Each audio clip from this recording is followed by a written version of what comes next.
कुबो सईद खान भरिसां कची पुल में यूसी ढोरे जे मुख़्तलिफ़ ॻोठाणनि सहायता न थियण जे रद्द अमल में गुज़िरियल 23 ॾींहनि खां अलामती बुख हड़ताल जारी रखी।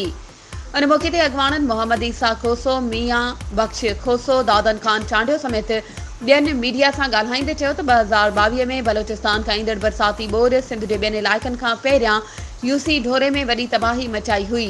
जॾहिं त गुज़िरियल हुकूमत जी बेध्यानी सबबि हितां जे ॿोड़ मुतासिरनि जी का वाहड़ न थी सघी, जंहिं करे ॿोड़ मुतासिरनि जा बचा बुखूं काठे रहिया आहिनि। हुननि इल्ज़ाम लॻाईंदे चयो त समाजी इदारो रेड क्रिसेंट जे ज़िले कंबर शदादकोट जो फोकल पर्सन तासुब जे बुनियाद ते यूसी ढोरे खे नज़रअंदाज करे समाजी तनज़ीम जे मक़ामी इंचार्ज मुख्तियारकार ऐं असिस्टेंट कमिश्नर कुब्बो